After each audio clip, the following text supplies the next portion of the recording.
प्रभु की महिमा हो अभी और अनंत काल के लिए, अभी और अनंत काल के लिए प्रभु की महिमा हो। मत्ती चैप्टर 20 वर्स 16 में लिखा है, इस प्रकार जो अंतिम है वे प्रथम हो जाएंगे और जो प्रथम है वे अंतिम हो जाएंगे। दोस्तों, पवित्र शास्त्र बाइबल में स्पष्ट रूप से लिखा है कि प्रभु यीशु ने अपनी जान दे दी सारे जगत के मनुष्य के लिए, लेकिन स्वर्ग के राज्य में प्रवेश सिर्फ जो चुने हुए हैं उनके लिए। और जो चुने हुए हैं उन्होंने जो परमेश्वर ने बताए हुए सुसमाचार को सुनकर प्रभु यीशु मसीह पर विश्वास करते हैं और अपना जीवन बदलकर परमेश्वर की आज्ञाओं को मानते हैं और उस पर चलते हैं या फिर चलने का प्रयास करते हैं, सिर्फ उन्हें स्वर्ग के राज्य में प्रवेश यानी अनंत काल का जीवन है। यूहन्ना चैप्टर 17 वर्स 20 में लिखा है, मैं केवल इन्हीं के लिए विनती नहीं करता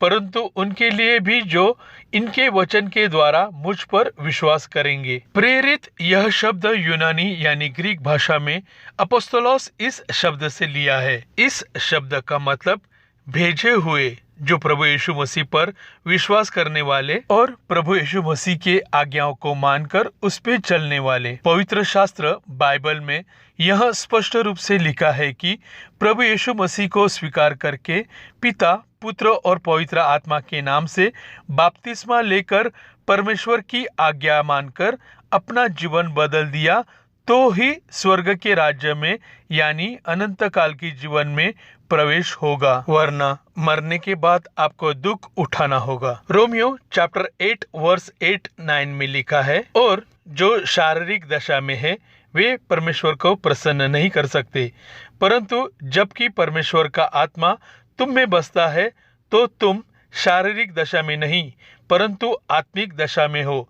यदि किसी में मसीह का आत्मा नहीं तो वह उसका जन नहीं, मतलब प्रभु को मानने वाला नहीं। हम लोग कहते हैं कि हम ईसाई हैं, लेकिन अगर सच में देखा जाए तो हमारे माता पिता ईसाई है, इसके लिए मैं ईसाई हूँ, मतलब प्रभु यीशु मसीह को मानने वाले। लेकिन अगर देखा जाए तो प्रभु यीशु मसीह का उनके जीवन में कोई लेना देना नहीं है। प्रभु यीशु को मानना और प्रभु यीशु मसीह के पीछे चलना, इन दो बातों में बहुत बड़ा अंतर है। दोस्तों, अगर आपको प्रभु का आपके अंतरात्मा में बुलावा आया नहीं या फिर आप खुद से प्रभु यीशु को स्वीकारते नहीं तो आप मसीही नहीं है। आज यही चल रहा है कि मेरा प्रभु यीशु मसीह पर विश्वास है, मैं संडे को चर्च में जाता हूँ और मैं रोज प्रार्थना करता हूँ। अगर ऐसा देखा जाए तो अन्य धर्म के जो लोग हैं वे भी यह कहते हैं कि हम भी प्रभु यीशु मसीह को मानते हैं, हम भी संडे को चर्च में जाते हैं और प्रार्थना करते हैं,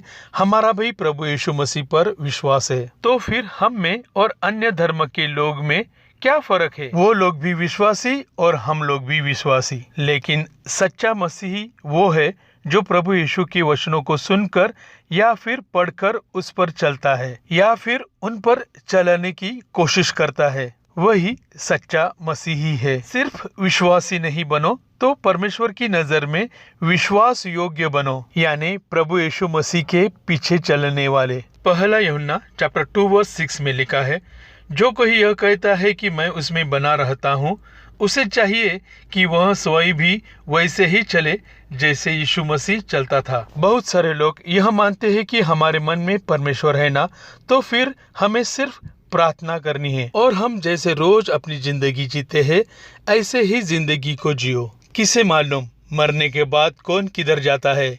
अगर मानो तो भगवान, नहीं तो पत्थर। सभी धर्म समान है, भगवान एक ही है। कोई कहता है ईसा तो कोई कहता है साई। नाम बदला तो धर्म बदला।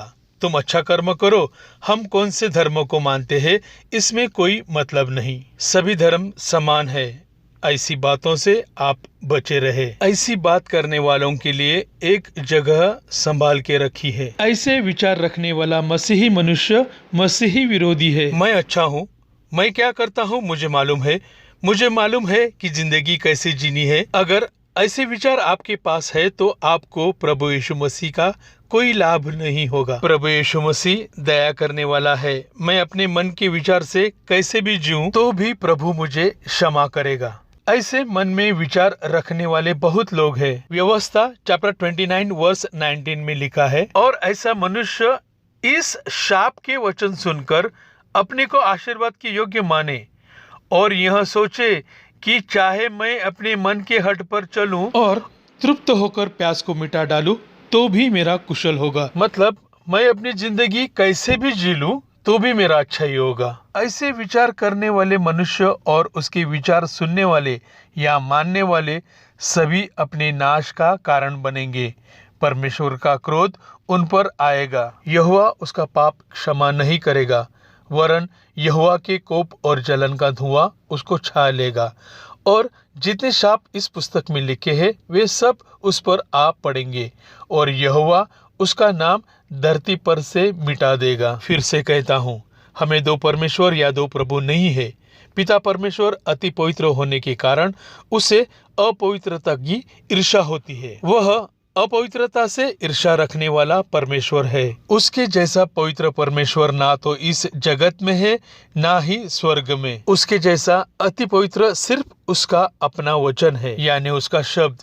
इसलिए परमेश्वर ने अपने खुद के वचन को यानी शब्द को देह का रूप धारण करवा कर इस पृथ्वी पर सभी जगत के मनुष्य को बचाने के लिए भेजा। जब परमेश्वर ने अपने वचन के लिए देह निर्माण किया और परमेश्वर के वचन ने यानी शब्द ने देह धारण किया, तभी परमेश्वर ने उसे यानी अपने वचन को यानी शब्द को पुत्र कहा, मतलब मसीह।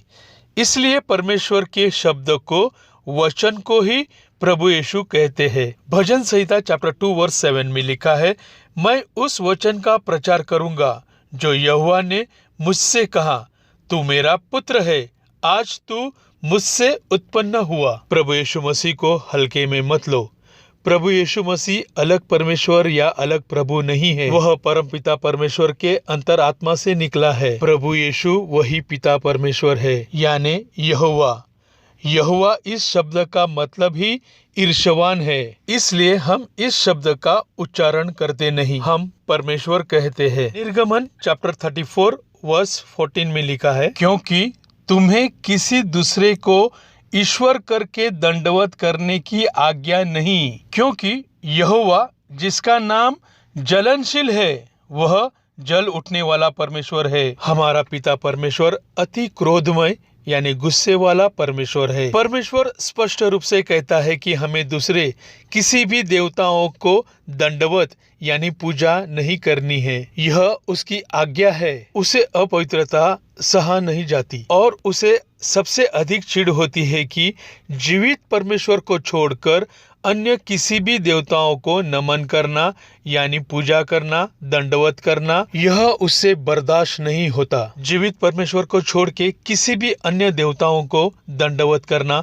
पूजा करना, यह जैसे किसी पराई स्त्री या पराया पुरुष के साथ शारीरिक संबंध बनाने जैसा महाभयंकर पाप है। निर्गमन चैप्टर 34 वर्स 15 में लिखा है, ऐसा न हो कि तू उस देश के निवासियों से वाचा बांधे और वे अपने देवताओं के पीछे होने का व्यभिचार करे और उनके लिए बलिदान भी करे, और कोई तुझे न्योता दे और तू भी उसके बलि पशु का मांस खाए, और तू उनकी बेटियों को अपने बेटों के लिए लाए, और उनकी बेटियां जो आप अपने देवताओं के पीछे होने का व्यभिचार करती है, तेरे बेटों से भी अपने देवताओं के पीछे होने का व्यभिचार करवाए।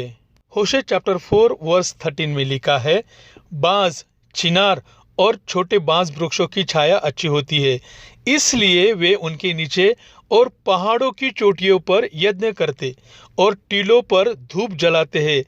इस कारण तुम्हारी बेटियां छिनाल और तुम्हारी बहुएं व्यभिचारिणी हो गई है।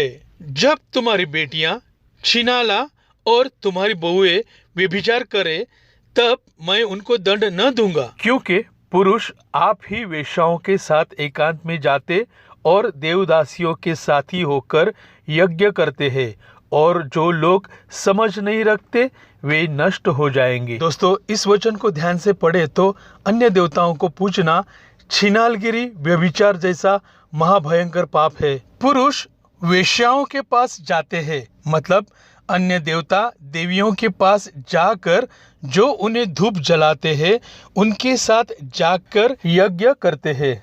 इस वचन पे जरा ध्यान दीजिए। यिर्मयाह चैप्टर 16 वर्स 18 में लिखा है, क्योंकि उन्होंने मेरे देश को अपनी घृणित वस्तुओं की लोथों से अशुद्ध किया और मेरे निज भाग को अपनी अशुद्धता से भर दिया है। जो कुछ मैंने तुमसे कहा है उसमें सावधान रहना और दूसरे देवताओं के नाम की चर्चा न करना, वरन वे तुम्हारे मुंह से सुनाई भी न दे। यहाँ पे परमेश्वर ने घृणित वस्तु ये अन्य देवताओं की मूर्तियों के लिए कहा है। दोस्तों फिर से कहता हूँ, परमेश्वर को हल्के में लेने की गलती कभी मत करना। निर्गमन चैप्टर 19 वर्स 5 में लिखा है, इसलिए अब यदि तुम निश्चय मेरी मानोगे और मेरी वाचा का पालन करोगे तो सब लोगों में से तुम ही मेरा निजी धन ठहरोगे। समस्त पृथ्वी मेरी है।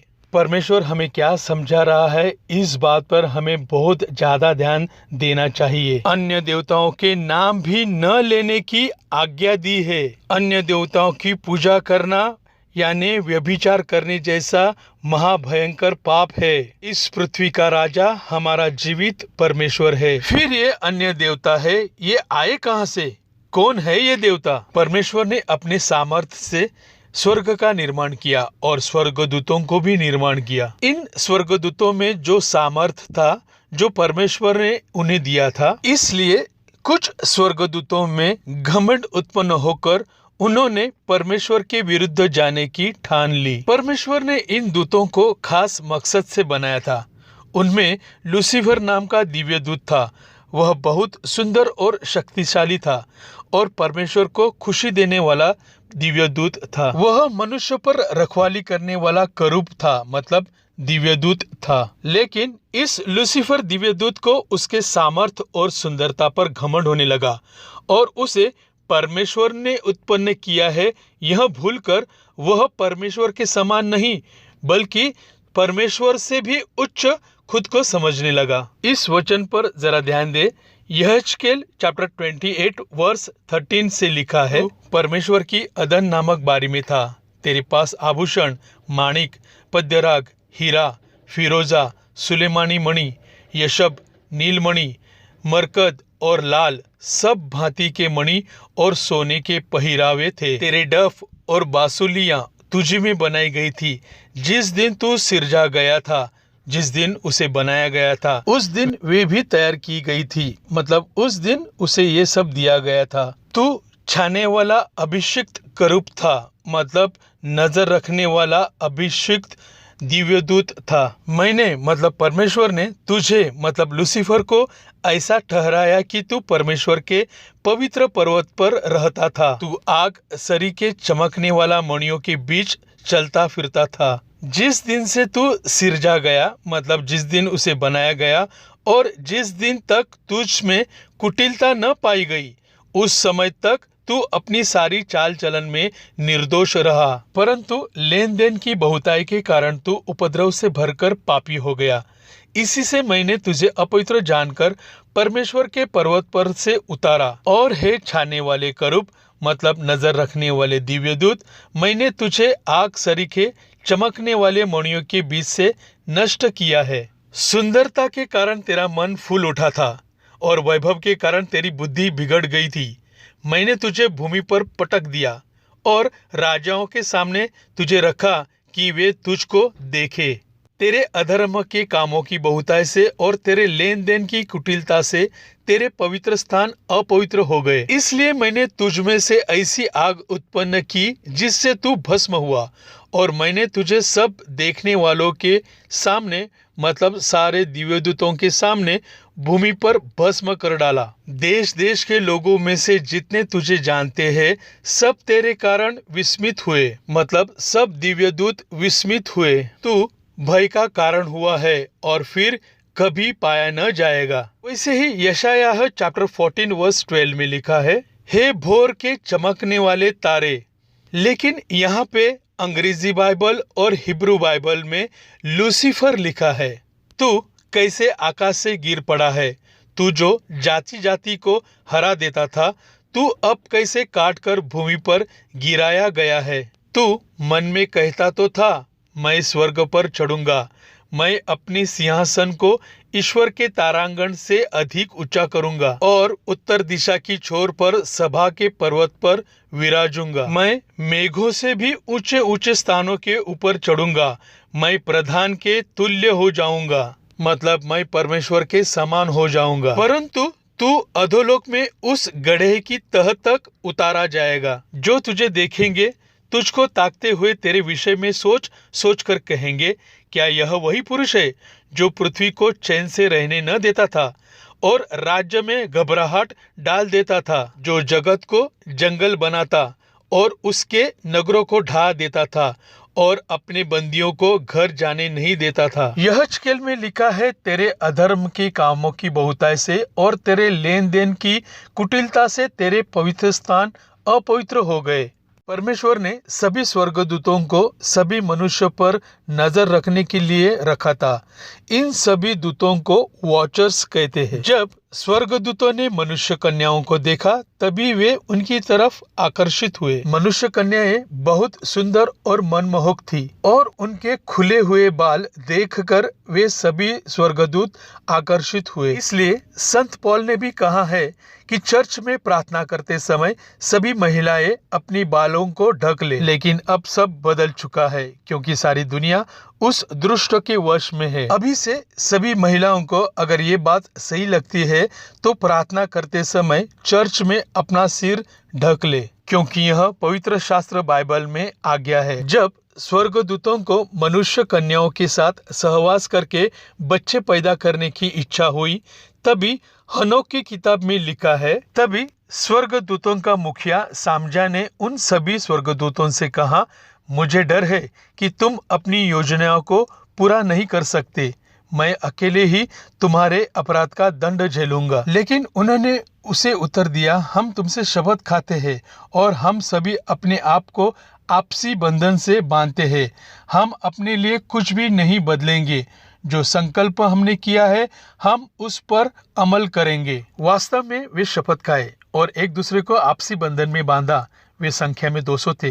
वे अराडिस पर उतरे जो आर्मोन पहाड़ के पास स्थित है। फिर उन्होंने मनुष्य कन्याओं के साथ सहवास करके स्वर्ग का पवित्र स्थान दूषित किया और मनुष्य को अधर्मी बनाया। स्वर्गदूत और मनुष्य कन्याओं के संबंध से मनुष्य कन्याओं ने दानवों को जन्म दिया, यानी राक्षस पैदा किए, और पृथ्वी पर दानव यानी राक्षस पैदा हुए। उत्पत्ति चैप्टर 6 वर्स 1 में लिखा है, फिर जब मनुष्य भूमि के ऊपर बहुत बढ़ने लगे और उनके बेटियां उत्पन्न हुई, तब परमेश्वर के पुत्रों ने यानी स्वर्गदूतों ने मनुष्य की पुत्रियों को देखा कि वे सुंदर है और उन्होंने जिस जिसको चाहा उनसे विवाह कर लिया। यहोवा ने कहा, मेरा आत्मा मनुष्य से सदा लो विवाद करता न रहेगा, क्योंकि मनुष्य भी शरीर है। उन दिनों में पृथ्वी पर दानव रहते थे यानी राक्षस रहते थे। स्वर्गदूत जब मनुष्य कन्याओं के साथ रहने लगे तभी स्वर्गदूतों ने मनुष्यों को तलवारें, चाकू, ढाल और दर्पण बनाना भी सिखाया। उन्होंने सिखाया कि कंगन और गहने, चित्रकला, बहुओं को चित्रित करने की कला, रत्नों और किसी भी वस्तु का उपयोग कैसे करें, तरह तरह के रंजक कैसे बनाए, जिससे दुनिया भ्रष्ट हो गई। नास्तिकता में वृद्धि हुई, व्यभिचार बढ़ने लगे और मनुष्य अधर्मी और भ्रष्ट हो गए। अन्य दूतों ने सभी मंत्र, जादूगरी, जड़ों के गुण सिखाए, मंत्र को हल करने की कला सिखाई, सितारों की विद्या की कला सिखाई, चिन्हों को सिखाया, खगोल विज्ञान पढ़ाया, चंद्रमा की चाल को सिखाया। स्वर्गदूतों ने परमेश्वर के विरुद्ध जाकर ये सब मनुष्य को सिखाया और मनुष्य को अधर्मी बनाया। मनुष्य कन्याओं ने जिस राक्षसों को जन्माया था वह भूख के कारण उन्होंने मनुष्य को खाना शुरू कर दिया और पक्षियों, जानवर, मछलियां पर हमला करने लगे ताकि उनका मांस खाए और उनका खून पिए। मनुष्य की आत्मा का आक्रोश स्वर्ग के द्वार तक पहुंच गया और पृथ्वी पर अधर्म और पाप बढ़ गया, अपराध बढ़ गया, सारी पृथ्वी भ्रष्ट हो गई। इसलिए परमेश्वर ने पृथ्वी का नाश करने की ठान ली और परमेश्वर ने लेमेक पुत्र नूह के पास यूरियल स्वर्ग के दिव्य दूत को भेजा। उत्पत्ति चैप्टर 7 वर्स 1 में लिखा है, तब यहोवा ने नूह से कहा, तू अपने सारे घराने समेत जहाज में जा, क्योंकि मैंने इस समय के लोगों में से केवल तुझी को ही अपनी दृष्टि में धर्मी पाया है, यानी सिर्फ नूह को। उत्पत्ति चैप्टर 7 वर्स 22-23 में लिखा है, जो जो स्थल पर थे उनमें से जितनों के नथनों में जीवन का श्वास था सब मर मिटे, और क्या मनुष्य, क्या पशु, क्या रेंगने वाले जंतु, क्या आकाश के पक्षी, जो जो भूमि पर थे सब पृथ्वी पर से मिट गए। केवल नूह और जितने उसके संग जहाज में थे वे ही बच गए। मतलब सिर्फ 8 जन ही बचे थे। परमेश्वर ने सारी दुनिया को बताया था कि इस पृथ्वी का मालिक सिर्फ जीवित परमेश्वर है। इसका मतलब इस पृथ्वी पर उस समय कोई भी देवता नहीं था, किसी भी देवताओं का कोई अस्तित्व ही नहीं था। तो ये देवता थे किधर? परमेश्वर को पृथ्वी का नाश करने से रोकने वाला कोई नहीं था। दोस्तों, जब जल प्रलय से सारी पृथ्वी का सर्वनाश हुआ, तभी पृथ्वी पर संचार करने वाले सारे प्राणी, जीव जंतु, ग्राम, पशु, पंछी और सभी मानव मृत्यु हुए। उनके साथ सारे दानव यानी राक्षस भी मर गए। यह सारे दानव यानी राक्षस ना तो ये स्वर्ग से आए थे, ना तो इस पृथ्वी के थे। जब ये सारे दानव यानी राक्षस मर गए तो उनकी आत्माएं आकाश में ही रह गई। ये वही दुष्टता की आत्मिक सेना है जो आकाश में है। इफिसियों चैप्टर 6 वर्स 12 में लिखा है, क्योंकि हमारा यह मल्ल युद्ध लहू और मांस से नहीं, परंतु प्रधानों से और अधिकारियों से और इस संसार के अंधकार के हाकिमों से और उस दुष्टता की आत्मिक सेनाओं से है जो आकाश में है। पहला कुरिन्थियों चैप्टर 10 वर्स 19 में लिखा है, फिर मैं क्या कहता हूँ?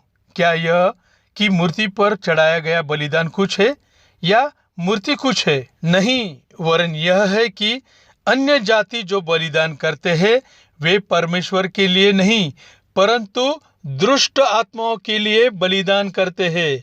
और मैं नहीं चाहता कि तुम दुष्ट आत्माओं के सहभागी हो। व्यवस्था चैप्टर 32 वर्स 16 में लिखा है, उन्होंने पराये देवताओं को मानकर उसमें यानी परमेश्वर में जलन उपजाई और घृणित कर्म करके उसको यानी परमेश्वर को रीस दिलाई। उन्होंने पिशाचों के लिए जो ईश्वर न थे बलि चढ़ाए, और उनके लिए वे अनजाने देवता थे।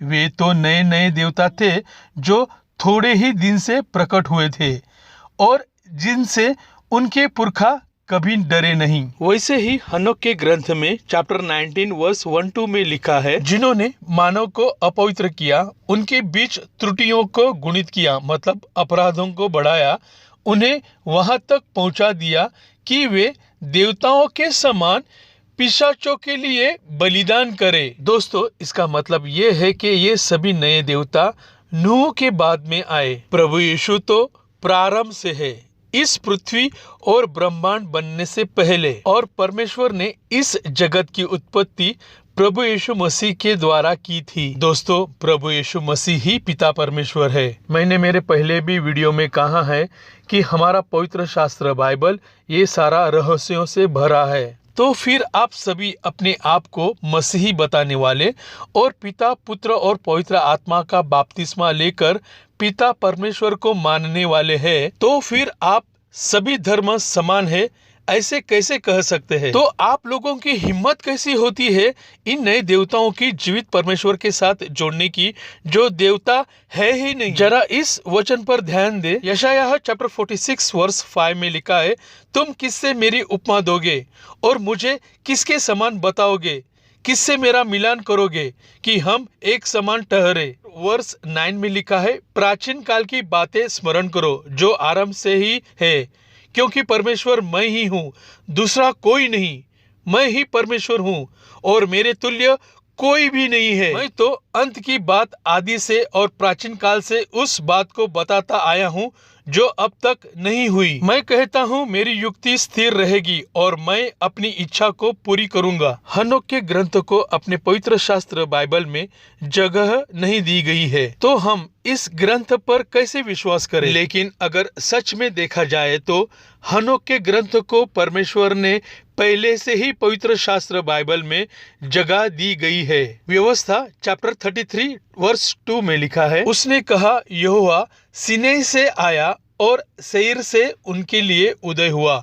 उसने पारान पर्वत पर से अपना तेज दिखाया और लाखों पवित्रों के मध्य में से आया। यहूदा चैप्टर 1 वर्स 14 में लिखा है, हनोक ने भी जो आदम से 7वीं पीढ़ी में था, इनके विषय में यह भविष्यवाणी की, देखो प्रभु अपने लाखों पवित्रों के साथ आया कि सबका न्याय करे और सब भक्तिहीनों को उनके अभक्ति के सब कामों के विषय में जो उन्होंने भक्तिहीन होकर किए हैं और उन सब कठोर बातों के विषय में जो भक्तिहीन पापियों ने उसके मतलब प्रभु यीशु के विरोध में कही है, दोषी ठहराए। हनोक का ग्रंथ किताब अगर आप पढ़े तो आपको पता चलेगा कि ये सारे नए देवता कहाँ से आए, और अगर आप इस देवताओं के पीछे गए तो आपका क्या होगा। मरने के बाद हमारी आत्माएं कहाँ जाती है, कौन सी सजा होने वाली है, यह सभी बातें आपको समझ में आ जाएगी और आपका अभी का जीवन बदलने के लिए बहुत बड़ा सहयोग होगा। दोस्तों, इसलिए आपको बता रहा हूँ, जो कोई भी अन्य धर्म के आपके दोस्त या सहेलियां है या फिर आपके अच्छे परिवार के जैसे है, पहचानने वाले हैं, उनको समझाने की कोशिश करो। प्रभु यीशु मसीह का स्वीकार करके बपतिस्मा क्यों लेना है? परमेश्वर ने हम मसीहों को चुना है सिर्फ इसी के लिए। अगर उन्होंने प्रभु यीशु मसीह का स्वीकार नहीं किया या फिर प्रभु यीशु का स्वीकार करे बिना अगर मर जाएंगे या फिर जो मर गए हैं उन्हें अनंत काल के जीवन की कोई भी आशा नहीं है। फिर वो लोग कितने भी अच्छे हो, उनके जीवन में उन्होंने कभी किसी का कभी बुरा किया न होगा, कोई भी पाप न किया होगा, तो भी उन्हें स्वर्ग के राज्य में प्रवेश नहीं। पहला थिस्सलुनी चैप्टर 4 वर्स 13 में लिखा है, हे भाइयों, हम नहीं चाहते कि तुम उनके विषय में जो सोते हैं यानी जो मर गए हैं अज्ञानी रहो। ऐसा न हो कि तुम दूसरों के समान शोक करो जिन्हें आशा नहीं, क्योंकि यदि हम विश्वास करते हैं कि यीशु मरा और जी भी उठा, तो वैसे ही परमेश्वर उन्हें भी जो यीशु में सो गए हैं, मतलब प्रभु यीशु मसीह पर विश्वास करके जो मर गए हैं, उसी के साथ ले आएगा, मतलब प्रभु यीशु मसीह के साथ वे आएंगे। इसलिए इस दुनिया का कोई भी मनुष्य जो हिंदू, मुस्लिम, जैन, सिख, बौद्ध, पारसी परमेश्वर के राज्य में प्रवेश नहीं करेगा अगर उन्होंने प्रभु यीशु मसीह के ऊपर विश्वास करके पिता, पुत्र और पवित्र आत्मा का बपतिस्मा लिया नहीं तो। अगर आप इन अन्य धर्म के लोगों को प्रभु यीशु मसीह के बारे में बताएंगे तो उन्हें प्रभु यीशु मसीह के क्रूस का, सलीब का सुसमाचार मूर्खता जैसा लगता है। वे इस सुसमाचार का मजाक उड़ाते हैं। पहला कुरिन्थियों चैप्टर 1 वर्स 18 में लिखा है, क्योंकि क्रूस की कथा नाश होने वालों के लिए मूर्खता है, परंतु हम उद्धार पाने वालों के लिए परमेश्वर की सामर्थ है। मरकुस चैप्टर 16 वर्स 15-16 में लिखा है, और उसने उनसे कहा, तुम सारे जगत में जाकर सारी सृष्टि के लोगों को सुसमाचार करो। जो विश्वास करे और बपतिस्मा ले उसी का उद्धार होगा, परंतु जो विश्वास न करेगा वह दोषी ठहराया जाएगा। पहला यूहन्ना चैप्टर 5 वर्स 11-12 में लिखा है, और वह गवाही यह है कि परमेश्वर ने हमें अनंत जीवन दिया है और यह जीवन उसके पुत्र में है। जिसके पास पुत्र है उसके पास जीवन है, और जिसके पास परमेश्वर का पुत्र नहीं यानी प्रभु यीशु मसीह नहीं, उसके पास जीवन भी नहीं है। इन सारे वचनों का मतलब साफ है कि अन्य धर्म के लोग सभी नरक में डाले जाएंगे, उन्हें कोई आशा नहीं है। यहूदा चैप्टर 1 वर्स 22-23 में लिखा है, उन पर जो शंका में है दया करो, यानी जो लोग यीशु मसीह के बारे में शंका में है उन पर दया करो। बहुतों को आग में से झपट कर निकालो, यानी जो नरक में जाने वाले हैं उनको वहां जाने से रोको। और बहुतों पर भय के साथ दया करो, पर उस वस्त्र से भी घृणा करो जो शरीर के द्वारा कलंकित हो गया है, यानी प्रभु यीशु मसीह के बारे में बताने के लिए उनके जैसा मत करो। अगर अन्य धर्म के लोगों ने प्रभु यीशु मसीह का स्वीकार किया नहीं तो उन सभी को नरक में अनंत काल के लिए डाला जाएगा। और जो सिर्फ नाम के मसीह है लेकिन उनका प्रभु यीशु मसीह से कोई लेना देना नहीं है, जिन्होंने प्रभु यीशु को छोड़ दिया है, उन्हें भी नरक में डाला जाएगा। परमेश्वर का न्याय सख्त है। मैंने मेरे पिछली वीडियो में भी बताया था कि पवित्र शास्त्र बाइबल ये प्रभु यीशु मसीह के आत्मा के द्वारा लिखा है। पवित्र शास्त्र बाइबल के पवित्र वचनों पर अगर आपका विश्वास नहीं है और अगर आपको लगता है कि ऐसा कुछ भी नहीं होने वाला है, तो इसका मतलब ये है कि आप अपनी तरफ से ये पूरे समाज को यह गवाही देते हो कि प्रभु यीशु झूठा है। आप कबूल करते हो कि उसके वचन में कोई सच्चाई नहीं है और आप उसके वचन पर विश्वास नहीं करते। हमारे जो पवित्र संत है उन्होंने प्रभु यीशु मसीह के और पिता परमेश्वर के सुसमाचार के लिए अपने प्राण अर्पण किए, अपना जीवन बलिदान किया, क्योंकि उन्होंने अन्य देवताओं को मानने से इनकार किया। जिन्हें प्रभु यीशु मसीह समझ में आया उन्होंने अपना प्राण बलिदान किया। लेकिन अभी बहुत यीशु मसीह के चरवाहे जो है उन्हें प्रभु यीशु मसीह समझ में ही नहीं आया, तो वे परमेश्वर के भेड़ों को क्या संभालेंगे। लेकिन अभी अन्य धर्म के लोग प्रभु यीशु मसीह को स्वीकार करने लगे हैं और स्वीकार किया है। जो अंतिम है वे प्रथम हो जाएंगे और जो प्रथम है वे अंतिम हो जाएंगे। इसलिए अपने बच्चों को पवित्र शास्त्र बाइबल की ओर ले जाओ, प्रभु यीशु पर विश्वास करना सिखाओ। दोस्तों, वोल्केनो ज्वालामुखी ये वही नरक की आग है। परमेश्वर हमें बता रहा है कि मनुष्य मरने के बाद कहाँ जाने वाला है। अगर हमें अधोलोक नरक की सजा हुई तो हमें अनंत काल के लिए वहाँ जाना होगा। दोस्तों, YouTube पर साइबेरिया साउंड हेल स्टोरी इसकी एक क्लिप देखो। Seconds while it plays. It has always haunted me. To those who discounted the Siberia sounds from Hell Story, it is true, and I, for one, wish it wasn't. Rick, listening from Chicago. And so I submit now the cleaned, a better copy to you, and I warn you, what you are about to hear is very disturbing indeed.